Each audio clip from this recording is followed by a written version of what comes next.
Hello students, welcome to class 7। आज मैं आपको पाठ 3 मालगुडी डेज पढ़ाने जा रही हूँ। यह कहानी आर के नारायण द्वारा लिखित मालगुडी डेज के स्वामी एंड फ्रेंड्स से ली गई है। स्वामी एंड फ्रेंड्स फर्स्ट और सेकेंड विश्व युद्ध के दौरान 1930 में लिखी गई थी और 1935 में पब्लिश्ड हुई। उस समय हमारे देश पर ब्रिटिशों का राज्य था। कहानी शुरू होती है मालगुडी नाम के एक फिक्शनल टाउन से। यह कहानी एक छोटे लड़के स्वामी की है। यह लड़का मालगुडी नाम के टाउन में रहता है। यह कहानी स्वामी की परीक्षा के अंतिम दिन की है। उस दिन स्वामी का तमिल का पेपर था। जैसा कि आप जानते हैं कि परीक्षा के अंतिम दिन कितना रिलैक्स फील होता है। सभी बच्चों को लगता है कि अब परीक्षा से छुट्टी मिल गई। शंकर, मड़, मटर और राजम ये सभी स्वामी के सहपाठी हैं। यह भी स्वामी के साथ परीक्षा देने जा रहे हैं। तो आइए पढ़ते हैं इसका पाठ। एक तरफ सूखे होठ, सूखा गला, स्याही से रंगी उंगलियां व थकान, और दूसरी तरफ परीक्षा खत्म होने की खुशी के साथ स्वामी अंतिम दिन परीक्षा भवन से बाहर निकला। बाहर खड़े होकर उसने पीछे हॉल पर नजर डाली और थोड़ा बेचैन हो गया। अगर सभी लड़कों ने उसकी तरह 20 मिनट पहले अपनी उत्तर पुस्तिकाएं दे दी होती तो उसे शायद अच्छा महसूस होता। राजम दूसरे रोशनदान के नीचे बैठा था और मशीन की तरह कलम चलाए जा रहा था। मटर सीट से पीठ टिकाए अपने उत्तर दोहरा रहा था। एक अध्यापक कुर्सी पर ऊँघ रहे थे और दूसरे अबूझ दृष्टि लिए एक सिरे से दूसरे सिरे तक टहल रहे थे। लिखने की रगड़ और कागजों की खड़खड़ाहट की आवाजें चुप्पी भरे हॉल से आ रही थीं। स्वामी को अचानक लगा कि उसे इतनी जल्दी बाहर नहीं आना चाहिए था, लेकिन वह हॉल में और कैसे रुक सकता था। तमिल का पेपर 5 बजे तक चलने वाला था। उसने आखिरी सवाल की आखिरी पंक्ति 4:30 बजे तक लिख ली थी। 6 प्रश्नों में से पहला प्रश्न उसने संतोषजनक रूप से किया था। दूसरे के बारे में उसे संदेह था। तीसरा ठीक था और चौथे के बारे में उसे साफ पता था कि वह गलत है, लेकिन उसे सही उत्तर भी पता नहीं था। छठा उत्तर सबसे अच्छा था। इसका उत्तर देने में उसे 1 मिनट लगा था। प्रश्न था, ब्राह्मण और शेर की कहानी से क्या शिक्षा मिलती है। ये कहानी उसे अच्छी तरीके से याद थी, इसलिए उसने उसका आंसर ठीक प्रकार से लिख दिया। एग्जाम खत्म होने के बाद सभी बच्चे परीक्षा हॉल से बाहर निकले। घंटी बजी, टोलियों से लड़के हॉल से निकले। पिछले 3 घंटों का वातावरण एकदम बदल गया। चारों ओर उत्साहपूर्ण बातचीत का कोलाहल भर गया। सभी एक दूसरे से पूछ रहे थे कि पेपर में तुमने क्या किया, तुमने क्या किया, तुम्हारा कैसा पेपर हुआ, तुम्हारा कैसा पेपर हुआ। इस बातचीत के बाद 15 मिनट बाद फिर घंटी बजी। सारा स्कूल हॉल में इकट्ठा हो गया। सबके चेहरे पर खुशी थी और बातों में अच्छी दोस्ती की झलक थी। अध्यापक जी भी अपनापन दर्शाते हुए खुश लग रहे थे। हेड मास्टर साहब मंच पर आए और शोर के थमने का इंतजार करने के बाद उन्होंने छोटा सा भाषण दिया। उन्होंने कहा कि स्कूल जून की 19 तारीख तक बंद रहेगा और 20 जून को खुलेगा। उन्होंने आशा व्यक्त की कि लड़के अपना समय बर्बाद नहीं करेंगे और कहानियों की किताबें पढ़ते रहेंगे तथा अगली कक्षा की किताबों पर नजर डालते रहेंगे, क्योंकि वे उम्मीद करते हैं कि सब लड़के अगली कक्षा में जाएंगे। अब 1 मिनट और प्रार्थना होगी और उसके बाद सब लड़के अपने अपने घर जा सकते हैं। प्रार्थना के अंत में जैसे तूफान आ गया। ऊंची आवाजों और चिल्लाहटों का झुंड रेले की तरह हॉल से बाहर निकला। इस सारी भगदड़ में स्वामी मड़ के साथ लगा रहा। मड़ ने स्कूल के गेट पर तेजी से काम किया। किसी की कलम छीनी, किसी की दावात और उन्हें तोड़ दिया। उसके आसपास लड़कों की खुशी और उत्तेजना से भरी भीड़ थी। एक एक चीज के टूटने पर खूब शोर मचता था। एक दो छोटे बच्चों ने दबे स्वर में विरोध किया, लेकिन मर्द ने उनके हाथों से भी दबातें छीन ली। फिर ढक्कन खोलकर स्याही उन्हीं के कपड़ों पर गिरा दी। इस काम में उसके सहायकों का एक छोटा दल भी था, जिसमें स्वामी प्रमुख था। उस क्षण के उत्साह में आकर उसने अपनी दबात खुद ही अपने सिर पर उलट ली थी और बहती स्याही से उसकी आंखों के नीचे काले घेरे पड़ गए थे। अर्थात उन्होंने परीक्षा खत्म होने के बाद खूब शोर मचाया और शैतानियां की। इसके साथ ही सैकड़ों कंठों से निकले विजय घोष से आसमान गूंज उठा। फिर कुछ और दबातें फोड़ी गईं तथा कुछ और कलमें तोड़ी गईं। इस सारे तमाशे के बीच मर्द जोर से बोला, कोई सिंगाराम की पगड़ी ले आए, मैं उसे रंग दूंगा। स्कूल का चपरासी सिंगाराम एकमात्र व्यक्ति था जो आजादी के इस उत्साह से प्रभावित नहीं था। जैसे कि उसके कानों में भनक पड़ी थी कि उसकी पगड़ी को रंगने की योजना बन रही है। वह डंडा लेकर भीड़ की तरफ दौड़ा और ऊधम बजाने वालों को भगा भगा कर तितर बितर करने लगा।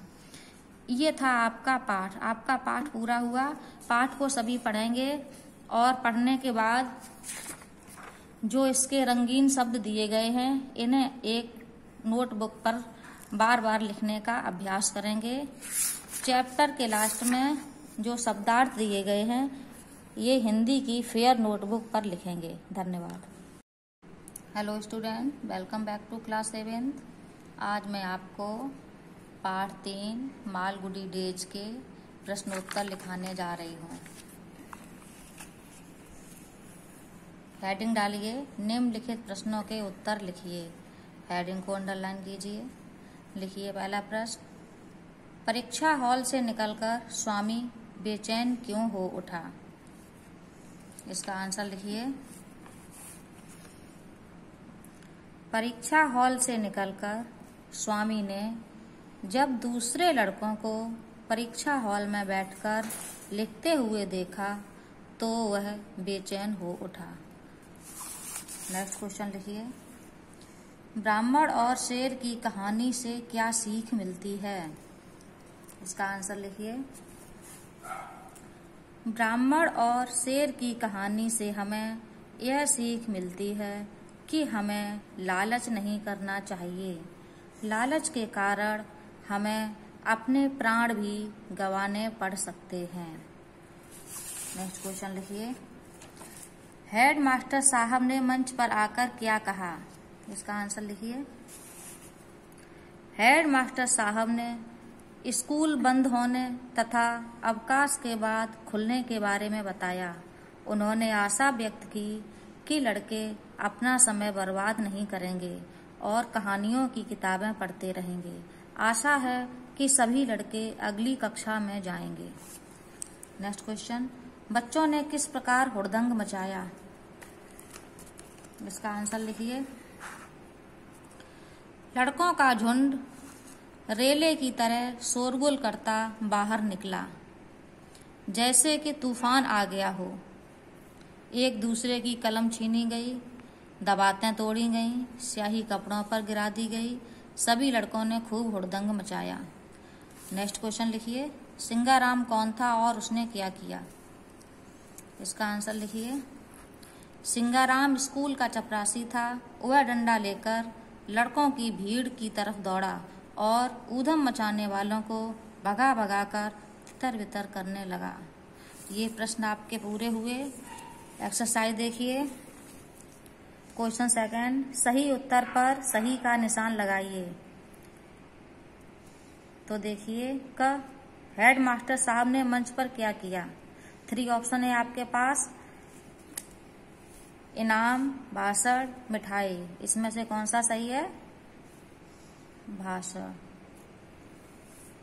स्कूल कब खुलने वाला था? आपने चैप्टर पढ़ा है, सभी को पता होगा। 10 मार्च, 19 मार्च, 19 जून, 20 जून। तो 20 जून। परीक्षा कितने घंटे की थी? 2, 3, 2.5, 3 घंटे की। सिंगाराम कौन था? चपरासी, चौकीदार, ड्राइवर?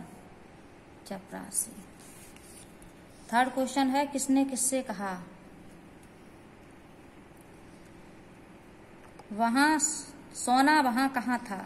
किसने कहा? स्वामी ने। किससे कहा? सहपाठी से। मुझे तमिल से ही डर लग रहा था, राजम ने स्वामी और शंकर से कहा। हेलो शंकर, फर्स्ट डिवीजन, मटर ने शंकर से कहा। विद्यालय 20 जून को खुलेगा, हेड मास्टर साहब ने लड़कों से कहा। कोई सिंगाराम की पगड़ी ले आए, मैं उसे रंग दूंगा, मड़ ने लड़कों से कहा। नेक्स्ट क्वेश्चन देखिए। शब्दों के अर्थ लिखकर वाक्य बनाइए। यहाँ पर कुछ शब्द दिए गए हैं, इनके यहाँ पर आपको अर्थ लिखकर वाक्य प्रयोग करने हैं। विपत्ति, विपत्ति का अर्थ है संकट। वाक्य प्रयोग कीजिए इसका। विपत्ति के समय हमें बुद्धि से काम लेना चाहिए।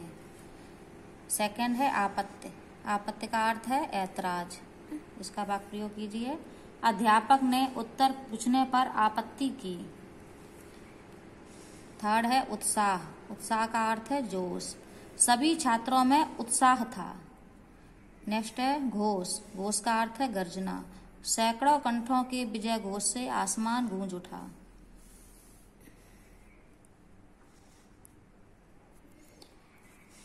नेक्स्ट है चीत्कार, चीत्कार का अर्थ है शोर, ऊंची चीत्कारों का झुंड रेले की तरह बाहर निकला। वाक्य प्रयोग आपके पूरे हुए। नेक्स्ट क्वेश्चन देखिए। दिए गए वाक्यों में उचित कारक चिन्ह भरिए। यहाँ पर जो ये खाली स्थान दिए गए हैं, इन्हें कारक चिन्ह भरना है। इसे आप स्वयं करेंगे, होमवर्क इस पर डालिए। थर्ड क्वेश्चन है आपका, दिए गए शब्दों के बहुवचन रूप लिखिए। परीक्षा का परीक्षाएं, छुट्टी छुट्टियां, पुस्तक पुस्तकें, दवा दवातें, चूड़ी चूड़ियां, पगड़ी पगड़ियां। बहुवचन बनाते समय ध्यान रखिए कि जहां पर बड़ी ई की मात्रा बाद में आती है, उसे बहुवचन जब बनाते हैं तो वह छोटी ई की मात्रा में बदलकर यहाँ लग जाता है उसके आगे। नेक्स्ट क्वेश्चन है, इस कहानी से 4 प्रमाणवाचक विशेषण ढूंढकर लिखिए। लिखिए इसका आंसर। कितना, कई, छोटा सा, 20। एक्सरसाइज आपकी पूरी हुई। यहाँ पर आपका प्रोजेक्ट वर्क दिया गया है। हमें अपनी गर्मियों की छुट्टियों का सदुपयोग करना चाहिए। अपनी छुट्टियों के लिए कुछ लक्ष्य निर्धारित कीजिए जो कि आप करना चाहेंगे। यहाँ पर आप ऐसे वाक्यों को लिखेंगे जो आप गर्मी की छुट्टियों में करना चाहेंगे। आपका चैप्टर पूरा हुआ। धन्यवाद।